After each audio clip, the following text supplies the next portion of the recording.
नमस्कार, capital TV देख रहे हैं आप। मैं हूं आपके साथ पूजा। ब्रेकिंग नाउ में बड़ी खबर आपको बता रहे हैं।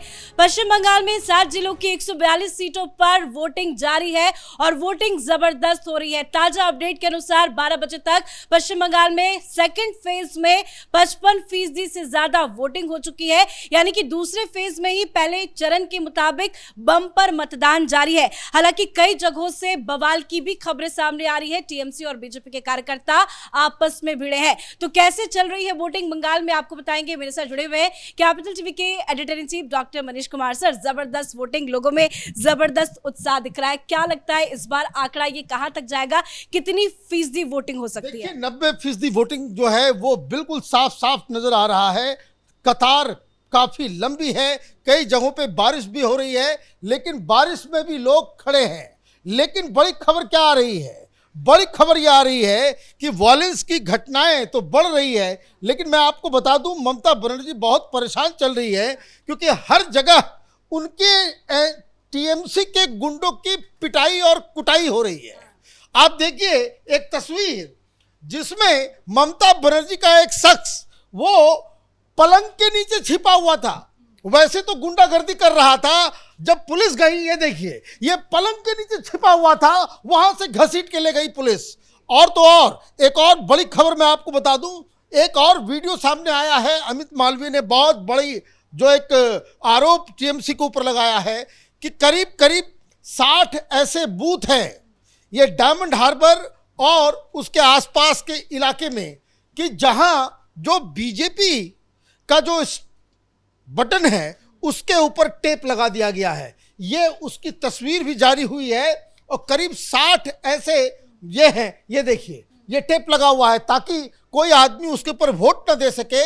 और ये भी कैपिटल टीवी में हमने आपको कहा था कि किस तरीके से वहां टीएमसी इतर लगा देती है, कि जो टीएमसी का जो स्विच है उसके ऊपर इन लोगों ने इतर लगा दिया है, और जो आदमी वोट बाहर देकर के आता है उसकी उंगलियों को सूंघते हैं वो टीएमसी वाले कि उसके ऊपर इतर का महक आ रहा है या नहीं आ रहा है, और अगर इतर का महक नहीं आया तो उसको चिन्हित कर लिया जाता है। इस बार जो ये कदम उठाया गया है कि बीजेपी के निशान के सामने टेप लगा दिया गया है, इस पर तो कार्रवाई होनी चाहिए। ये कार्रवाई भी होगी, और जो जानकारी इलेक्शन कमीशन के सूत्र बता रहे हैं कि करीब 60 से 70 इस तरह के पोलिंग बूथ्स हैं जहां रीपोलिंग होगा।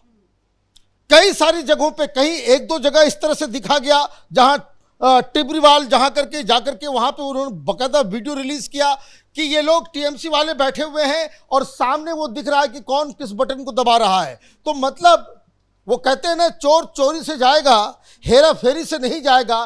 टीएमसी सुधरने वाली नहीं है और इसलिए लगातार एक्शन भी हो रहा है। और जिस तरीके से रात भर टीएमसी के गुंडों को चुन चुन के चिन्हित करके पकड़ के पुलिस ले गई है, तो वो तो कंट्रोल हुआ ही, लेकिन ममता बनर्जी इस बात को जान रही है कि ये उनके लिए करो या मरो की स्थिति है। आज नहीं तो फिर कभी नहीं। अभी तक जो 12 बजे तक के हिसाब से देखें, पिछली बार फर्स्ट फेजिंग में छुटपुट घटनाएं जरूर सामने आई थी, कई जगह पे उम्मीदवारों के काफिले पर भी हमला किया था, लेकिन अभी इस बार ज्यादा संख्या में इस तरह की खबरें आ रही है। क्या ये टीएमसी की बौखलाहट है कि हार रहे हैं तो गुंडाई पे उतर जाना है, बीजेपी के उम्मीदवारों को चुन चुन कर निशाना बनाया जा रहा है? देखिए, एक खबर आई जहां डायमंड हार्बर से जो वहां पे एक कोलकाता पोर्ट कंस्टिट्यूएंसी है, वहां राकेश सिंह उम्मीदवार है, उनके साथ पिटाई हुई।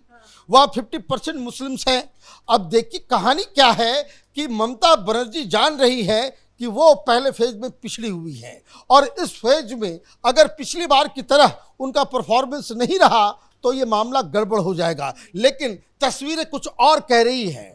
आप देखिए महिलाओं की जो लाइन्स है, आप किसी भी जगह किसी भी टेलीविजन चैनल के ऊपर अगर आप जाएं, ये लोग पहले बोलने में डरते थे। कैपिटल टीवी में हम लोग शुरू से कह रहे हैं कि महिलाएं वहां परिवर्तन चाह रही हैं, महिलाएं वहां सुरक्षा चाह रही हैं, महिलाएं वहां इस तरीके का वातावरण चाह रही हैं कि जहां दहशत और गुंडागर्दी टीएमसी का ना हो। तो ये महिलाओं का जो कई जगह से तो ऐसी भी तस्वीरें आई कि कई हिस्सों पे जबरदस्त बारिश हो रही है, फिर भी बारिश में भीग कर महिलाएं घर से बाहर निकलकर वोट डालने के लिए। पूरे हावड़ा और हुबली के अंदर इस वक्त बारिश हो रही है, लेकिन फिर भी वहां महिलाएं जो है लाइन में लगी हुई हैं, और परिवर्तन ये जो है सबकी जुबान पे है। लोग ये चाह रहे हैं कि कुछ बेहतर करना चाह रहे हैं। करंट गवर्नमेंट से, ममता बनर्जी की सरकार से ये लोग खुश नहीं हैं और इसीलिए ताबड़तोड़ वोटिंग भी हो रही है। और मैं आपको ये भी बता दूं कि जो एक सूत्र के हवाले से जो जानकारी मिल रही है, ये जो जहांगीर है जिसने अजय पाल शर्मा को चुनौती दी थी कि तुमने शुरू किया है, हम अंत करेंगे, पोलिंग के बाद उसकी गिरफ्तारी की भी जो तैयारी जो है वो सीआरपीएफ जो है उसके बयान के आधार पे वो कर रही है। मतलब जितने छटे हुए बदमाश और गुंडे हैं टीएमसी के, इन सब के ऊपर कार्रवाई जो है उसकी तैयारी भी है। और जहां जहां जाकर के, अब मैं आपको बताऊं कि टीएमसी वाले आईएसएफ से भी लड़ रहे हैं। वो कोई भांगड़ नाम का एक जगह है जहां पे टीएमसी के मुस्लिम कार्यकर्ता वो आईएसएफ का खुद को बताकर वो भीड़ में घुस गए और वहां टीएमसी के लिए कैंपेन कर रहे थे कि जाकर टीएमसी को वोट दो, नहीं तो तुमको देख लेंगे, इस तरीके से। और आईएसएफ वालों ने उनको पकड़ लिया और पीट पीट के, आप देखिए दिक्कत क्या है कि लोग के दिल से डर और खौफ टीएमसी का जो था वो चला गया है। इसलिए लाइनें भी, अब बहुत सारे लोग कह रहे हैं कि हम तो पहली बार आ रहे हैं वोट देने के लिए, अदरवाइज हमारे वोट को तो पहले ही टीएमसी वाले डाल दिया करते थे, हम पहली बार इस बार जो है अपना वोट जो है एक्सरसाइज करने के लिए आ रहे हैं। तो कहने का मतलब ये है कि अभी 12 बजे तक 55% लोग जेन्युइन वोटर्स वो जाकर के वो वोट, फर्स्ट टाइम वोटर्स है उनका रुझान नो डाउट बीजेपी की तरफ ही होगा। देखिए फर्स्ट टाइम वोटर्स तो आप ये देखिए, मैं कुछ लोगों से बातचीत कर रहा था कोलकाता के अंदर में, जो दिल्ली, हैदराबाद, बेंगलोर, वो वहाँ से वो वापस आए थे। उन लोगों ने साहब कहा कि देखिए मेरे माँ बाप जो है यहाँ पर रहते हैं, टेलीविज़न पे आपके कैमरे के ऊपर तो हम बात नहीं कर सकते, लेकिन हम लोग वापस इसलिए आए हैं कि हम लोग वापस कलकत्ता में जॉब करना चाहते हैं। कलकत्ता के अंदर कंपनीज हो, कलकत्ता के अंदर, क्योंकि ये लोग सब प्राइवेट कंपनीज में काम कर रहे हैं, बड़े बड़े कंपनियों में आईटी सेक्टर्स के ये लोग थे। बोले आईटी सेक्टर्स की कंपनियां कलकत्ता में क्यों नहीं हो सकती? ये सारी चीज़ें वो गुड़गांव में हो सकता है, नोएडा में हो सकता है, हैदराबाद में हो सकता है, पुणे में हो सकता है। What is wrong with Kolkata? वो ये कहते हैं कि हम बेंगलोर में रहते हैं या नोएडा में रहते हैं और वापस कोलकाता आते हैं तो ऐसा लगता है कि गांव आ गए हैं, कि ये जो बदलाव जो है वो उस स्तर पे है। तो 55% जो वोटिंग है 12 बजे तक, इसका साफ साफ अंदेशा, ये साफ साफ इंडिकेट कर रहा है कि ममता बनर्जी की पतंग जो है वो उड़ गई, कट गई। अब वापस ममता बनर्जी जो है इन चीजों को वो कंट्रोल नहीं कर पाएगी। हालांकि दल बल से, ताकत से, गुंडों के जरिए वो रिगिंग करने की कोशिश कर रही हैं, लेकिन दिक्कत क्या है कि काउंटिंग 4 तारीख को है, मतलब अभी बहुत सारा वक्त है। और ऐसे में जो इलेक्शन कमीशन के सूत्र बता रहे हैं कि जहां से भी कोई भी खबर गड़बड़ी की आएगी, बस कंप्लेन करने भर की देरी है, वहां रीपोलिंग हो जाएगा। तो रीपोलिंग की भी तैयारी है। और जिस तरीके से अजय पाल शर्मा को इन लोगों ने टारगेट किया था, आज सीआरपीएफ के डीजी वहां मौजूद थे और वहां बहुत सारे टीएमसी के बड़े बड़े लीडर्स की गिरफ्तारी की तैयारी चल रहा है कि शाम होते होते ये जो धमकीबाज नेता थे इन सब को जो है वो टारगेट पे लिया जाएगा। को लेकर पिछली बार ममता बनर्जी ने कहा था कि ये सब कुछ एसआईआर के खिलाफ है, लोगों का गुस्सा है।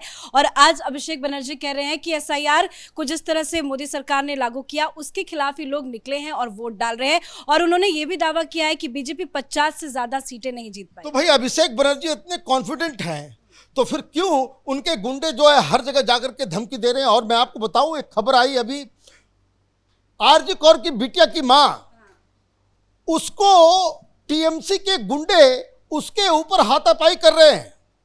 आप ये समझिए कि क्या हालत हो गई है।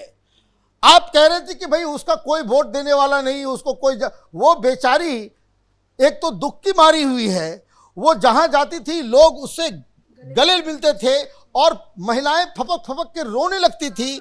और जब वोटिंग का दिन आया है आपको उसको भी टारगेट करने की आवश्यकता पड़ रही है। इसका मतलब आप समझिए कि टीएमसी किस तरीके से बैकफुट के अंदर है। भारतीय जनता पार्टी वहां हर जगहों पे, सड़क पे, मैदान पे वो टीएमसी को चुनौती भी दे रही है, लोगों की लाइनें बता रही है कि खेला जो है इस बार ममता बनर्जी के खिलाफ हो गया है। बहुत बहुत धन्यवाद सर जानकारी के लिए। तो जबरदस्त वोटिंग दूसरे चरण में भी हो रही है। जिस तरह से हमने लोगों का उत्साह पहले चरण में दिखा था, उससे भी ज्यादा उत्साह दूसरे चरण की वोटिंग के दौरान देखा जा रहा है। सुबह से ही हर पोलिंग बूथ के बाहर लंबी लंबी कतारें हैं। महिलाओं, बुजुर्ग और तमाम वर्ग के लोगों में जबरदस्त उत्साह देखने को मिल रहा है और 12 बजे तक ही 55% से ज्यादा वोटिंग हो गई है। यानी कि नो डाउट इस बार दूसरे चरण में भी 90+ वोटिंग होगी और ये बढ़ती प्रतिशत वोटिंग ममता बनर्जी की टेंशन बढ़ा रहा है। इस खबर में इतना ही। देखते रहिए कैपिटल टीवी। नमस्कार।